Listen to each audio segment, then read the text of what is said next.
मैंने पाया कि मेरे पास एक सुपर पावर है, किसी भी चीज़ की असली कीमत देखने की क्षमता।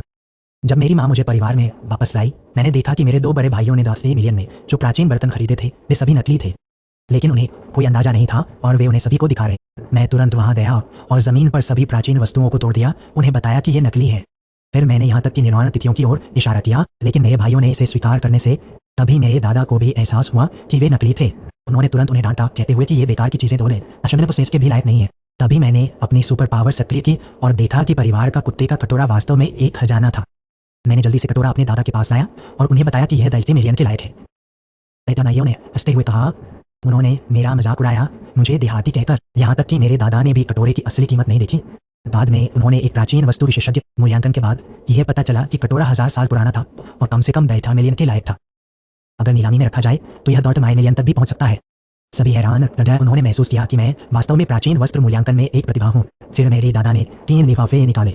उन्होंने कहा कि हम में से प्रत्येक दैनिक स्टार्टअप पूंजी के रूप में लेगा और जो भी प्राचीन वस्त्र बाजार में सबसे अधिक लाभ कमाएगा वह परिवार का वारिस बनेगा। मैं प्राचीन वस्त्र बाजार गया और अपनी सुपर पावर के साथ मैं एक नज़र में सब कुछ की कीमत बता सकता था। लेकिन थोड़ी देर खोजने के बाद मैंने जो सबसे मूल्यवान वस्तु पाई वो केवल 1.5 मिलियन के लायक थी। तभी मैंने इस स्टॉल पर एक स्याही पत्थर देखा जो 8 मिलियन के लायक था। मैं इसे खरीदने ही वाला था जब मेरे 2 भाई अचानक प्रकट हुए। उन्होंने मुझसे स्याही पत्थर छीन लिया और महसूस किया कि यह 9 मिलियन के लायक है। स्टॉल के मालिक ने कहा कि पूरा सेट 39 में है। लेकिन मेरे भाइयों ने सोचा कि यह बहुत महंगा है, इसलिए उन्होंने केवल स्याही पत्थर के लिए 50 की पेशकश की, बिना स्याही की छड़ी के।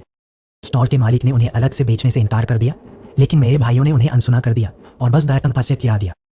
जो उन्हें नहीं पता था वो यह था कि असली खजाना स्याही पत्थर नहीं था। मैंने दोबारा जांच की, स्याही की छड़ी 10 मिलियन के लायक थी। जल्द ही हम परिवार की संपत्ति पर लौट आए। मेरे 2 भाइयों ने गर्व से स्याही पत्थर मूल्यांकन के लिए लाया। मेरे दादा ने कहा कि यह 70 साल पुराना खजाना है जो कम से कम 10 मिलियन के लायक है। उन्होंने और भी जोर से हंसते हुए मेरा मजाक उड़ाया कि मैंने एक बेकार की स्याही की छड़ी खरीदी, कहते हुए कि मैं परिवार के वारिस बनने के परीक्षण में भाग लेने के लिए योग्य नहीं था।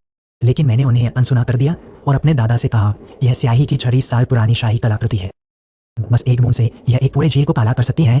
मेरे भाइयों ने इसे बकवास कहा, स्याही की छड़ी को पकड़ लिया और इसे झील में फेंक दिया। अगले ही सेकेंड संपत्ति पर पूरा मानव निर्मित झील पिचमलाक तालाब में बदल गया। सभी पूरी तरह से हैरान रह गए। मेरे दादा ने मेरे 2 भाइयों को गुस्से से देखा और उन्हें तुरंत स्याही की छड़ी वापस लाने का आदेश दिया। फिर उन्होंने सभी के सामने घोषणा की कि मैं अगला परिवार का वारिस हूँ। अगर आपको ये पसंद आया तो याद रखें कि सब मैं आपको अगली बार और अधिक रोमांचक दुनियाओं में ले जाऊंगा।